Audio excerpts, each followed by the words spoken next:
अस्सलामु अलैकुम वरहमतुल्लाहि वबरकातुहू। अल्लाह रब्बुल इज़्ज़त से उम्मीद है कि मेरे तमाम अहबाब व्यूवर्स, तमाम चाहने वाले और जानने वाले खैरियत से होंगे, ठीक होंगे, आफ़ियत से होंगे।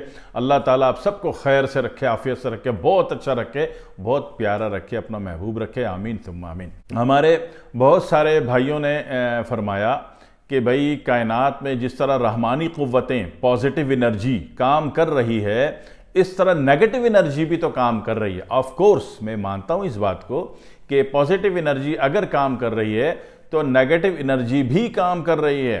लेकिन जब इब्लीस ने अल्लाह ताला को कहा था कि मैं तेरे बंदों को गुमराह कर दूंगा, तो अल्लाह ताला ने बेशुमार ऐसे तरीक़े भेज दिए अंबियाओं के ज़रिए से कि अल्लाह ताला चाह रहे थे कि मेरी मखलूक इस नेगेटिविटी की, नेगेटिव एनर्जी की, मनफी क़ुव्वतों की शिकार ना हो। ठीक है जी। तो उसके लिए तमाम अंबियाओं ने और ख़ासकर हमारे नबी अकरम सल्लल्लाहु अलैहि वसल्लम ने मनफी एनर्जी, नेगेटिव एनर्जी, मनफी क़ुव्वतों के शर से बचने के लिए बहुत सारे तरीक़े बताए।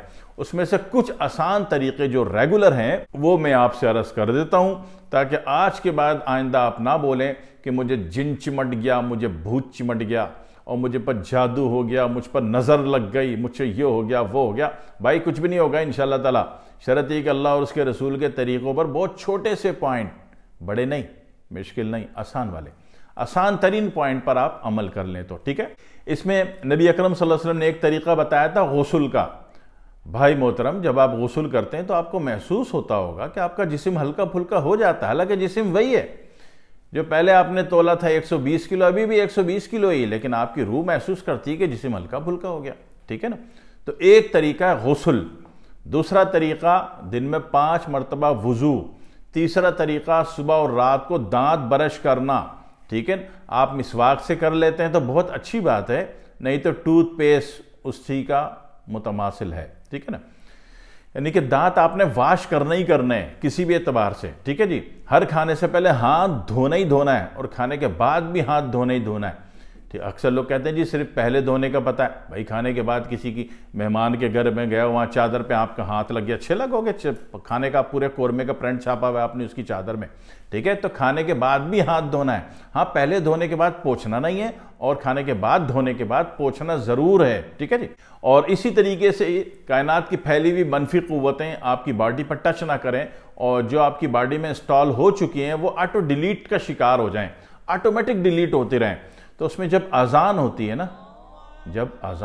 ना, तो सारे काम छोड़ दें, हालत सुकून में चले जाएं और अजान का हर हर जुमला दोहराते रहें।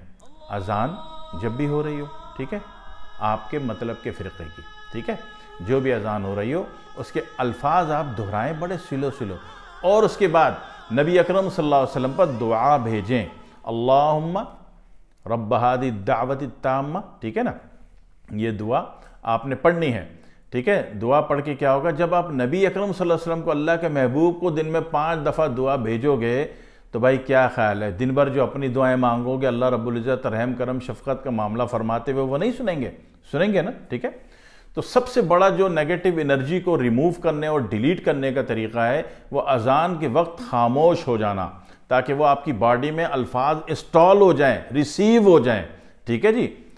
आपका ऐप कंप्लीट हो जाए और उसके बाद उसके अल्फाज दोहराना, ताकि आपका जो ऐप डाउनलोड हुआ है, आपका एंटीवायरस जो डाउनलोड हुआ है अजान सुनने से, वो एक्टिव हो जाए।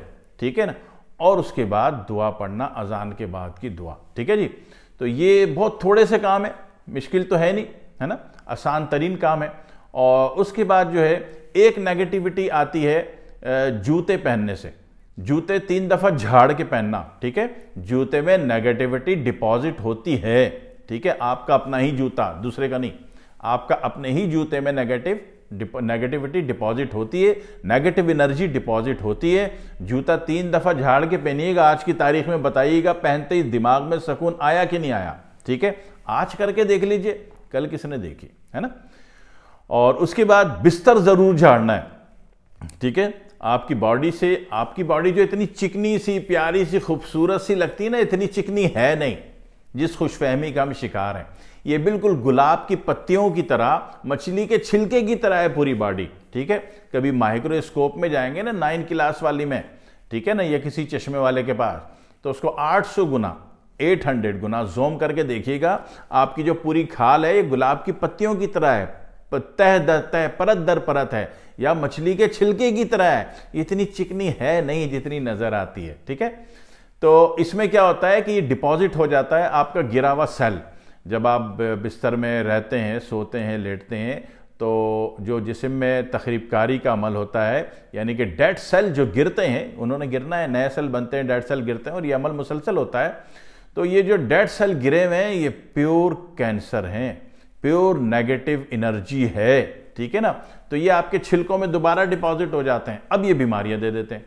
ठीक है, तो लिहाजा बिस्तर जरूर झाड़ना है। ठीक है भाई, बहुत थोड़ी सी बात बताई, गुस्ल, 5 टाइम वजू, ठीक है ना, और जूते झाड़ के पहनने, ब्रश जरूर करना है सुबह और रात को 2 टाइम, खाने से पहले हाथ धोना है, खाने के बाद हाथ जरूर धोना है। ठीक है, और जनाब अली अजान को खामोशी से सुनना है, ताकि एंटी वायरस, एंटी मनफी एनर्जी, एंटी नेगेटिव एनर्जी जो है आपकी बॉडी में स्टॉल हो जाए। और अजान के हर लफ्ज़ को जैसा मौज़िन साहब फरमा रहे हैं वो आपने भी दोहराना है, ताकि वो एक्टिव हो जाए। ठीक है ना, और उसके बाद नबी पाक पर दुआ पढ़नी अजान के बाद की, ताकि अल्लाह देखे कि जब ये मेरे महबूब के लिए 5 टाइम दुआ करता है तो मैं इसकी बाकी दुआएं क्यों ना सुनूं। आ गई समझ में? तो ये इतना आसान सा फलसफा है मनफी कुव्वतों का और नेगेटिव एनर्जी का। करके देख लीजिए, 24 घंटे के अंदर अंदर अल्लाह जिंदगी में, रूह में, शऊर में सुकून दे देगा इंशाअल्लाह ताला। और जब सुकून आ जाए तो मुझे दुआओं में याद रखिएगा। ठीक है जी, वस्सलामु अलैकुम वरहमतुल्लाहि वबरकातुहू।